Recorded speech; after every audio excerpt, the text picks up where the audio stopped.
A few weeks ago, I made a YouTube short titled When the Anime is Better Than the Manga. In this short, I talk about how the anime Sakamoto Days is better than its manga that it was adapted from. I explain that the fight scenes in the show are better than in the manga, and that the manga has too much dialogue, and that the show goes at a faster pace. I also said that the anime was overall funnier. Well, when I made that short, I was getting caught up with another series, Killer Peter, which is a manhwa about a retired assassin who becomes young again. This is kind of similar to Sakamoto Days, as Sakamoto is someone who, in tough situations, can lose a lot of his weight and become skinnier and more powerful.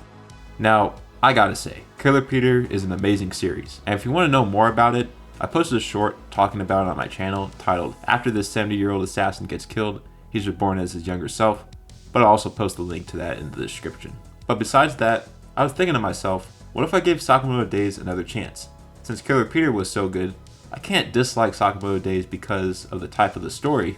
I mean, in the anime and manga world, it's rare to have a story mixing assassin life with family life, and to be that highly praised. Why was it, truly, that I didn't like Sakamoto Days? I had to know. I read the Sakamoto Days manga when it was first released back in 2020, and was caught up with it until chapter 41. Recently, I started the Sakamoto Days manga where I left off with the show, not where I left off 4 years ago. I watched the anime until the end of episode 4, where Sakamoto loses most of his weight as he's fighting the villain, Boiled. This is before the introduction of the sniper, Heisuke.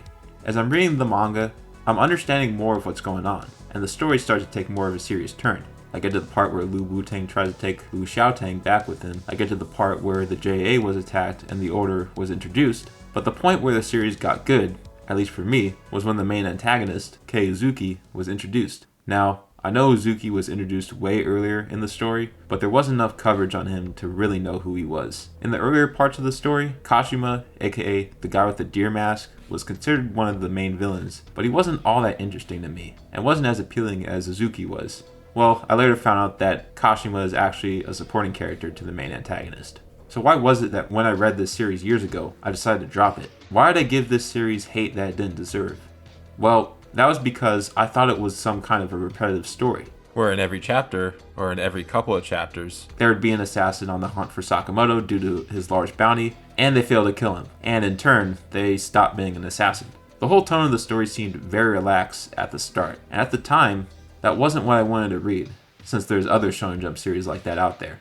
But this isn't to say that relaxed tone stories are bad. There are many stories out there that have a relaxed tone that are really good, such as Spy X Family. I saw plot similarities with Spy X Family and Sakamoto Days, but in the back of my head, I didn't think Sakamoto Days would try to be that kind of story, just because of how intense the fights were, and how insane the backstories of certain characters would be. I didn't grasp the true identity of the story, I didn't see a direction that the series was going in, so I dropped it.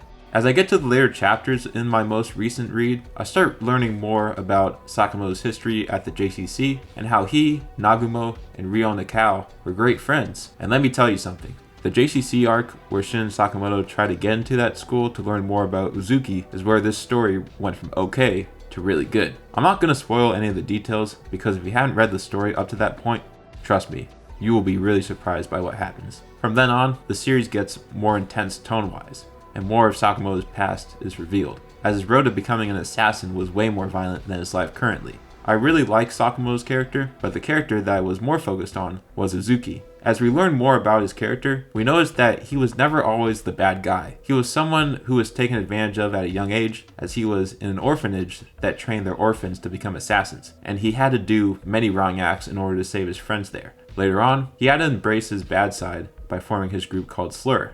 Yes, Sakamoto is a very well developed character and is a powerful assassin, but I personally think the development of Uzuki is a lot better. He's not your run-of-the-mill villain. I would compare him to someone like Shigaraki from My Hero Academia, who I think is a really well developed villain, someone who wanted to do good in the world, but couldn't due to societal and personal circumstances. I definitely think the anime has its good qualities, and based on the episodes I watched of the anime, I don't think it deserves the hate it gets. I think it does a good job in showing the events that happen in Sakamoto Days in animated form, but it's really hard to tell how good the anime is compared to the manga because it doesn't cover nearly as much content as the manga does. In the short I posted about Sakamoto Days, I said that the fight scenes were boring in the manga, and though I didn't say it in my short, I thought the art was bad too. But after reading more of the manga, I definitely disagree with my own take. The art gets so much better as you keep reading, and the fight scenes become so much more detailed. It's definitely not Berserk or Vagabond level detail, but for a series in Shonen Jump where the mangaka only gets a week to complete each chapter, it's pretty damn good. So what are my final thoughts on this whole experience?